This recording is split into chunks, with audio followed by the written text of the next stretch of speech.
तो कहानी की शुरुआत होती है डॉक्टर एंड्रयू को दिखाने से, जो एक अमेरिकन है और इस टाइम काफी दुखी नजर आ रहे थे क्योंकि उनका एक मरीज दिल का ऑपरेशन ना होने की वजह से मारा गया। तभी यहाँ डॉक्टर एंड्रयू के पास उनका एक साथी आकर बताता है कि टेररिस्ट दहशतगर्द ग्रुप है जो अमेरिकन को पकड़ना चाहता है। वो लोग इस एरिया में भी घुस आए हैं जिन्हें आपके यहाँ होने का पता लग चुका है। ये सुनकर डॉक्टर एंड्रयू सीधा जाते हैं अपनी वाइफ के पास, जो भी एक टीचर है और दिल की काफी अच्छी इंसान है। वो अफ्रीकन बच्चों को पढ़ाती हैं और इंसानियत की मदद करना चाहती हैं। डॉक्टर एंड्रयू उनसे कहते हैं कि हमें यहाँ से जाना पड़ेगा, हम मजीद यहाँ पर नहीं रह सकते क्योंकि टेररिस्ट ग्रुप हमें मार देगा। पर उनकी वाइफ अभी भी यही कह रही थी कि क्या हम सब ठीक नहीं कर सकते, क्या हम टेररिस्ट से बात नहीं कर सकते, उन्हें समझा नहीं सकते, हो सकता है हालात ठीक हो जाएं। इस पर एंड्रयू कहता है कि मेरा मेडिकल का सामान चोरी हो गया है, मेरा एक मरीज मर चुका है, तो अफ्रीका की हालात कभी ठीक नहीं हो सकते, यहाँ से चलना ही हमारे लिए बेहतर होगा। तब ये लोग यहाँ से निकलकर इस गाँव के छोटे से एयरपोर्ट पर आते हैं जो तकरीबन बंजर ही था क्योंकि ये रेगिस्तान में था और यहाँ एक इकलौता ही प्लेन था जिसमें बैठकर इन्हें यहाँ से जाना था। प्लेन की हालत भी ज्यादा ठीक नहीं थी, इसलिए पायलट जो बहुत ही लालची है वो लोगों और बहुत सारे सामान को ले जाना चाहता है। दूसरे मुसाफिर जो भी अमेरिकन ही थे वो भी यहाँ से जाना चाहते थे। इनमें 3 लोग शामिल थे, एक का नाम मैक्स था और बाकी उसके दोस्त थे। एक ब्लैक मैन था जो दिल का काफी अच्छा इंसान है और इन सब का हेड था, वो भी साथ जाता है। आखिरी दफा एंड्रयू की वाइफ अपने अफ्रीकन साथी को अलविदा कहती है, जिस पर वो दुख के साथ कहता है कि मुझे अफसोस है इस बात पर कि हमारे मुल्क के टेररिस्ट की वजह से आपको यहाँ से जाना पड़ रहा है। एंड्रयू पायलट के पास गया जिसका नाम ग्रन था। जाहिर है वो लालची इंसान है, इसीलिए इनसे काफी ज्यादा पैसे मांगता है। एंड्रयू ग्रन को पहचान लेते हैं, उसे कहने लगे कि तुम वही पायलट हो ना जिसने मेडिकल का सामान लाना था, जानते हो वो सामान ना लाने की वजह से मेरे कितने सारे मरीज मारे गए और जो सामान मैंने अमेरिका भिजवाना था वो भी चोरी हो गया है। ये बताकर एंड्रयू उसे समझाते हैं कि इंसानियत के साथ इस तरह नहीं करना चाहिए, ये बहुत बुरी बात है। यानी कि एंड्रयू और उनकी वाइफ दोनों इतने अच्छे हैं कि वो हमेशा चाहते हैं कि हमारी वजह से इंसानियत का भला हो जाए और वो सोचते हैं कि शायद हमारी बातें ग्रन पर असर कर जाएं और वो मुतासिर होकर अच्छा इंसान बन जाए। प्लेन में ज्यादा सामान नहीं रख सकते थे, इसलिए लालची ग्रन यहाँ फिर से कहता है कि आप लोगों ने मुझे सिर्फ अपने जाने के पैसे दिए हैं, न कि सामान की, तो आप सामान नहीं लेकर जा सकते। लेकिन मुसाफिरों के बार बार कहने पर वो मान गया और कहते हैं अच्छा चलो ठीक है, आप सामान तो ले जा सकते हैं लेकिन अपना सामान आपको अपनी गोद में रखना होगा। जिसके बाद वो सब आकर प्लेन में बैठ जाते हैं। प्लेन के अंदर के हालात भी काफी बुरे थे, लेकिन अपनी जान बचाकर जैसे तैसे इन्हें यहाँ से जाना ही था, वरना अगला प्लेन इन्हें 1 हफ्ते के बाद मिलेगा। ये यहाँ रहना नहीं चाहते क्योंकि एक तरफ वो टेररिस्ट ग्रुप और दूसरी तरफ अफ्रीका के जंगल के खतरनाक जानवर, तो मजबूरन इन्हें इसी प्लेन में सफर करना था। जैसे ही प्लेन उड़ता है ये लोग सुख का सांस लेते हैं। ये नॉर्मल लग रही थी, सब ठीक ही चल रहा था, लेकिन अचानक प्लेन हिलने लगता है। सब लोग ग्रन से इस बारे में पूछते हैं, जिस पर वो कहता है कि ऐसी कोई बात नहीं है प्लेन में, मैंने पहले भी कई सारे प्लेन उड़ाए हैं जो कई घंटों का सफर बनता है, तो मैं जानता हूँ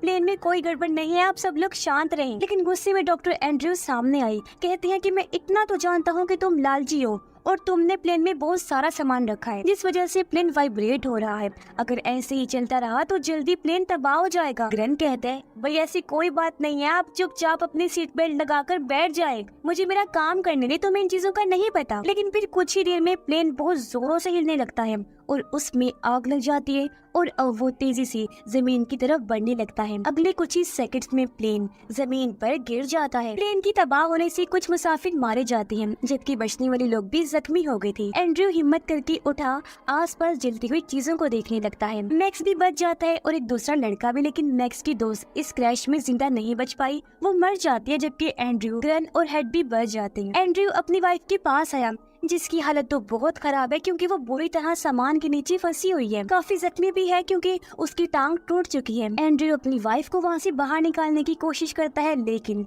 वो इतनी बुरी तरह फंसी हुई थी कि लाख कोशिश के बाद भी नहीं निकल पाती। ये देखकर ग्रन कहता है वो नहीं निकल पाएगी, जोर मत लगाओ बल्कि सामान को उतारो, और हाँ तुम्हारी वाइफ तकलीफ में है तो ऐसा करो किसी थोड़ी शराब पिला दो। एंड्रयू गुस्सा हो गया, वो कहते हैं मुझे ये चीजें पसंद नहीं, तुम अपनी बकवास बंद करके यहाँ से जाओ, मैं जानता हूँ कि मुझे क्या करना है और ये प्लेन भी तुम्हारी वजह से क्रैश हुआ है। मैक्स अपने दोस्त की लाश को यही प्लेन के पास ही दफन कर देता है ताकि जंगली जानवर उसकी लाश को खा ना जाए, और ये लोग देखने लगते हैं कि हमारा प्लेन तबाह कहाँ हुआ है। तब इन्हें पता चला कि ये एक बहुत ही खतरनाक एरिया में फंस गए हैं जहाँ रहते हैं आदमखोर जंगली जानवर। ये लोग सोचते हैं कि दिन में तो हम सेफ हैं क्योंकि ये जंगल जो रेगिस्तान जैसा था, दिन में गर्म होने की वजह से जानवर शिकार नहीं कर सकते, लेकिन जैसे ही रात होगी इनका बचना मुश्किल हो जाएगा, इसलिए इन्हें जल्दी कुछ करना होगा। अब डॉक्टर एंड्रयू को छोड़कर तीन लोग प्लान बनाते हैं कि हम करीबी गांव जाएंगे जो यहाँ से लगभग 20-30 किलोमीटर दूर है। ग्रेन कहता है हमें साउथ ईस्ट की तरफ जाना होगा क्योंकि गांव वहीं होगा। इस पर मैक्स कहते हैं कि नहीं, वो रास्ता गलत है, हमें साउथ वेस्ट की तरफ जाना चाहिए क्योंकि मुझे यकीन है कि गांव उसी तरफ होगा। पर ग्रेन उसकी बात नहीं मानता, और क्योंकि उसके पास इस टाइम गन है तो वो ही सबका बॉस था और कहता है कि अगर तुम लोगों को अपनी जान प्यारी है तो मेरे साथ चलो। वो एंड्रयू को भी साथ चलने का कहता है पर उन्होंने मना कर दिया क्योंकि वो अपनी जख्मी वाइफ के पास रहना चाहते थे। सब लोग एंड्रयू को काफी कहते हैं चलने के लिए। इस पर उनकी वाइफ कहती है कि हमें अपनी किस्मत पर यकीन है, गॉड पर भरोसा है कि वो हमें जरूर बचा लेंगे। एंड्रयू भी अपनी वाइफ से बहुत प्यार करती है तो किसी भी सूरत उसे अकेला छोड़ के नहीं जा सकते। वो अपने साथियों को कहते हैं कि अगर गाँव कुछ दूरी के फासले पर है तो तुम वहाँ से मदद ले आना, तब तक मैं यहीं रुककर अपनी वाइफ का ख्याल रखूंगा। जिसके बाद वो लोग गाँव की तरफ अपना सफर शुरू कर देती हैं, जबकि एंड्रयू और उनकी वाइफ टूटे हुए प्लेन में बैठकर मदद आने का इंतजार करने लगते हैं। उनकी वाइफ तो पूरी तरह हिम्मत हार गई थी, ऐसा लग रहा था जैसे या तो वो मदद का इंतजार कर रही है या फिर मौत का। जिसके साथ ही वहाँ जंगली जानवर इनके करीब आने लगते हैं। बेशक दिन है लेकिन वो इन्हें देख सकते थे। उधर ग्रैंड और बाकी सब इस रेगिस्तानी इलाके में गुम हो जाते हैं। चलते चलते उन्हें आधा दिन हो गया था लेकिन अभी तक वो गाँव नहीं पहुँचे हैं। थकावट से उनकी हालत भी बहुत खराब है, प्यास की शिद्दत से जमीन पर गिर पड़ते हैं, एक कदम भी आगे नहीं बढ़ा सकते।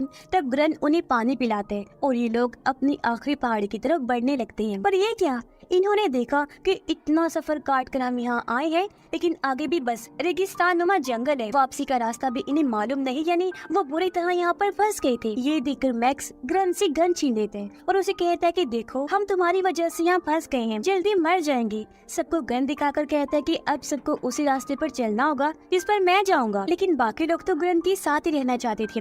वो सोचते हैं कि जिस रास्ते से हम आए हैं अगर इसी पर चल दे तो अपने प्लेन के पास वापस पहुँच सकते हैं और फिर दूसरी डायरेक्शन में जाकर हम गांव में भी पहुंच जाएंगे, इसलिए वो वापस की तरफ जाने लगते हैं। जबकि मैक्स अकेला ही अपने रास्ते की तरफ चल पड़ता है। वो लोग बड़ी मुश्किल से भारी कदमों और प्यास की शिद्दत के साथ प्लेन तक पहुंच जाते हैं। इन्होंने देखा कि यहाँ तो हर तरफ खून ही खून फैला हुआ है। एंड्रयू और उनकी वाइफ भी गायब है। प्लेन पर शेर के पंजों के निशान थे, जिससे ये लोग समझ जाते हैं कि इसका मतलब शेर ने उन दोनों का शिकार कर लिया और वो उन्हें खा गया। दोनों की मौत से उन्हें अफसोस तो हुआ पर वो ये सोचकर काफी घबरा गई कि इसका मतलब शेर दिन में भी एक्टिव है और शिकार कर सकता है। तो ये लोग बचने का रास्ता ढूंढने लगते हैं। तभी अचानक यहाँ घबराया हुआ एंड्रयू आया।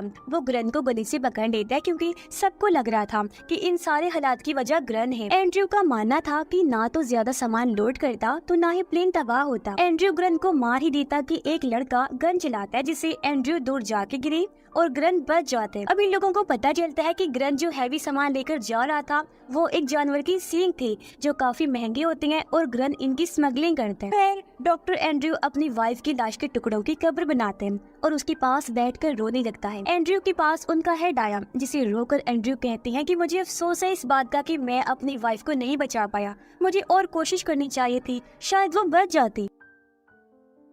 इस पर हेड कहता है कोशिश अगेंस्ट द लाइन, शेर के खिलाफ तुम कोशिश करते हो? नहीं यार मत करो अफसोस, खुद को मत कोसो क्योंकि ऐसा मुमकिन नहीं था और तुम्हारी वाइफ की किस्मत में यही लिखा था जिस पर उसे यकीन था। धीरे धीरे रात होने लगी। अब इन्हें जैसी तैसी रात गुजारनी थी या फिर कुछ करना था क्योंकि रात के टाइम ये पक्का किसी जानवर का शिकार हो जाएंगी और अब तो इन्हें शेर के गुर्राने की आवाजें भी आने लगती हैं। अब ग्रैंड इन सबको बताता है कि हमारे पास रात गुजारने का बस एक ही रास्ता है और वो है पायलट कैबिन, जहाँ हम तीन लोग जैसे तैसे छुपकर अपनी जान बचा सकते हैं। तो अब ये लोग टॉस करने लगते हैं कि कौन से तीन लोग पायलट कैबिन में बैठेंगे। मैक्स का दोस्त टॉस में हार गया, यानी कि वो रात को प्लेन के बाहर बैठेगा। जैसे ही रात हुई वो लड़का आग जलाकर प्लेन के बाहर बैठ जाते हैं, जबकि तीनों लोग पायलट कैबिन में। उसे समझा दिया गया था कि तुमने बस सोना नहीं है और आग को जलते रहने देना है, क्योंकि जब तक तुम जागते रहोगे आग जलती रहेगी, तुम्हारी हिफाजत रहेगी और जैसे ही तुम्हारी आंख लगी आग बुझ गई तो तुम मर सकते हो। ये लोग अब बस रात गुजरने का इंतजार कर रहे थे क्योंकि सुबह होते ये उस गाँव में चले जाएंगे जिसका रास्ता अब इन्हें पता चल चुका है। रात को ग्रैंड किसी काम से बाहर आया। वो देखता है कि वो लड़का तो तो सो रहा है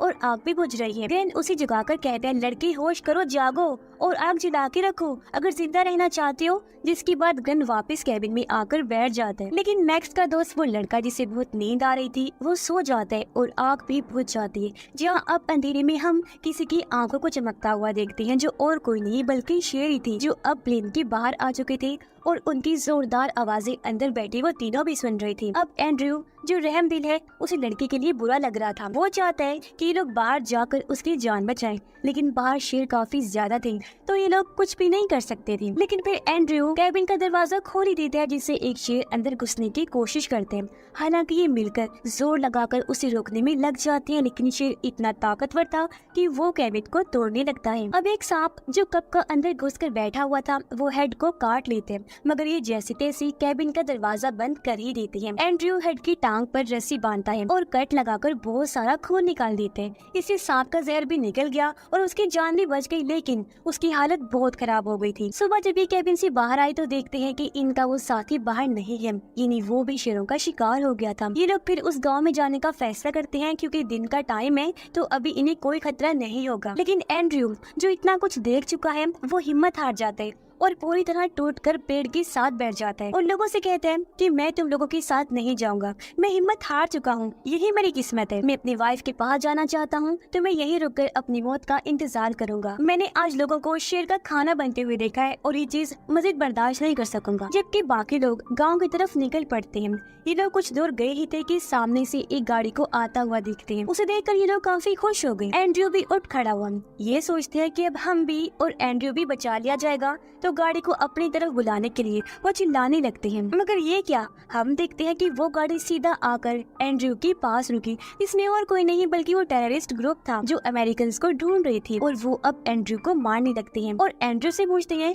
कि तुम यहाँ हमारी जमीन पर क्या कर रही हो, हमारी चोरी करने आए हो ना, तुम हमारा सामान चुरा कर अपने मुल्क ले जाते हो। ये सुनकर हेड और ग्रन सामने आए, उनसे कहते हैं, अरे ये तो डॉक्टर हैं, इन्होंने कुछ नहीं किया, ये तो आप लोगों की मदद के लिए यहाँ आते हैं और अभी वापस जा रहे थे, आपको इन्हें नहीं मारना चाहिए। लेकिन तभी उन टेररिस्ट को प्लेन से उस जानवर के सींग मिल जाते हैं, जिससे उन्हें और गुस्सा आ जाता है। वो एंड्रयू को कहते हैं कि तुम एक स्मगलर हो और हमारी जमीन से सामान चुरा कर तुम अमेरिका स्मगल करते हो, इसलिए वो फिर से एंड्रयू को मारने लगी। तभी ग्रन बोलता है कि ये मेरा प्लेन है, ये सारा सामान मेरा है और स्मगलिंग मैं करता हूँ, एंड्रयू ने कुछ नहीं किया। ये सुनकर वो कहते हैं, इसका मतलब ग्रन हमें तुम्हें मार देना चाहिए। हेड कहता है, क्यों मार देना चाहिए, क्या तुम कोई टेररिस्ट हो? तुम तो इस जमीन पर रहने वाले भले इंसान हो और हम तुम्हारी कदर करते हैं। हेड को लग रहा था कि वो टेररिस्ट की माइंड को बदल देंगे, पर वो उसके चेहरे पर गोली मारकर ये साबित करते हैं कि हाँ, हम वाकई टेररिस्ट हैं, हमें इंसानों पर रहम नहीं आता और हमारा कुछ भी नहीं हो सकता। जिसके बाद वो उनके साथ काफी बुरा सलूक करते हैं और एक टेररिस्ट ट्रक लेने चला जाता है ताकि वो इन्हें भी अपने साथ ले जाए और खूब इनके साथ बुरा सलूक किया जाए। अब दो टेररिस्ट यही रुके थे, उनमें से एक एंड्रयू को कहता है, अच्छा चलो तुम्हारे साथ एक डील कर लेता हूँ, मैं 10 तक गिनूंगा और तुम्हें भागना होगा, 10 के बाद मैं गोली चलाऊंगा, ठीक है ना? चलो अब शाबाश, तुम भागो, उठो, खड़े हो और भागो। लेकिन एंड्रयू नहीं भागता क्योंकि वो तो कब का हिम्मत हार चुका है, तो उसे क्या जरूरत है भागने की। टेररिस्ट को इतना गुस्सा आया कि वो पानी दिखाकर उन्हें चिढ़ाने लगता है, उन पर हंसने लगता है। जब टेररिस्ट को एहसास हुआ कि दोनों पूरी तरह हिम्मत हार चुके हैं तो वो उनसे दूर प्लेन के साथ टेक लगाकर बैठ जाते हैं। कुछ देर बाद उनकी आंख लग गई। ग्रैंड एंड्रयू को कहते हैं कि मैं फाइटर हूँ, इतनी आसानी से मैं नहीं मर सकता। जो कहकर वो बहुत धीरे से टेररिस्ट के पास जाने लगा। वो गन छीनने लगता है लेकिन टेररिस्ट को होश आ गई। वो जैसे गन पर शूट करता है तो पता चला कि गन में तो गोली नहीं है। दूसरा टेररिस्ट भी जाग गया, लेकिन इससे पहले वो गन पर शूट करता एंड्रयू उसे काबू करके गन छीनने की कोशिश करता है। इस चक्कर में गोलियां चलने लगी और दोनों टेररिस्ट मारे जाते हैं। तब ग्रैंड एंड्रयू से कहता है, देखो हमने इन दोनों को तो मार दिया, तो अब तुम्हें मेरे साथ चलना होगा। तुम्हें अपनी वाइफ का सपना पूरा करना है और मुझे सुधरना है। मुझे एक मौका दो ताकि मैं अपने सब गुनाहों की माफी मांग सकूं। तो अब चलो मेरे साथ, मैं तुम्हारी मदद करके तुम्हें शहर तक ले जाऊंगा जहाँ तुम हजारों मरीजों की मदद कर सकते हो। इसलिए एंड्रयू उसके साथ चल पड़ता है, लेकिन उसकी हालत बहुत खराब थी। ये लोग जैसी तैसी आगे बढ़े। ये गाँव के करीब ही थे और इनके सामने पत्थरों की छोटी सी पहाड़ी थी जिसे पार करके इन्हें उस पार जाना था। अब ग्रन बड़ी मुश्किल से एंड्रयू को ऊपर चढ़ा तो देते हैं, लेकिन ये क्या, उसने देखा ये सामने से खूंखार शेर आ रहे हैं। ये लोग पहाड़ी पर ही थे, इसलिए शेर इनकी खून की स्मेल करते हुए पहाड़ी की तरफ आने लगते हैं। लेकिन क्योंकि वो पहाड़ी के ऊपर थे और छुपे हुए भी थे, तो शेर इन्हें देख नहीं पाते और वहाँ से वापस जाने लगते हैं। पर तभी उन दोनों के ऊपर परिंदे मंडराने लगते हैं। हवा का रुख बदला और शेरों को फिर उनकी स्मेल आने लगी और वो फिर से इस तरफ आने लगते हैं। एंड्रयू के ऊपर एक बिच्छू चढ़ गया जो उसके चेहरे पर आ जाता है और एंड्रयू बिल्कुल खामोश रहा। बिच्छू को जैसे ग्रन हटाने लगा कि तभी एक पत्थर नीचे गिर जाते हैं, जिससे शेर को कंफर्म हो गया कि ऊपर मेरे खाने के लिए जरूर कुछ है और वो जोर लगाकर ऊपर चढ़ने लगता है। ग्रन ये देखकर एंड्रयू का खून अपने जिस्म पर लगा लेता है और एंड्रयू से कहता है कि देखो, मैंने अपनी जिंदगी में बहुत सारे बुरे काम किए हैं और आज मैं उन गुनाहों को धोना चाहता हूँ। मैं खून लगाकर शेरों के पास जाऊंगा, अपनी कुर्बानी देकर तुम्हारी जान बचाऊंगा ताकि शेर मेरा शिकार कर ले और तुम्हें भागने का मौका मिल जाए। तुम वादा करो कि यहाँ से तुम उठोगे और गाँव जरूर जाओगे। ये कहकर वो चिल्लाता हुआ पहाड़ी के ऊपर आया, फिर नीचे कूद जाता है। शेर फौरन उसके पास आकर उसका शिकार कर लेता है। इसके बाद एंड्रयू जो गांव की तरफ बढ़ने लगा, काफी दूर तक चलने के बाद नीचे गिर जाता है। उसे प्यास लग रही थी। तभी वो सामने से दो जानवरों को आता हुआ देखता है जो उसे खाने आ रहे थे। ये देखकर एंड्रयू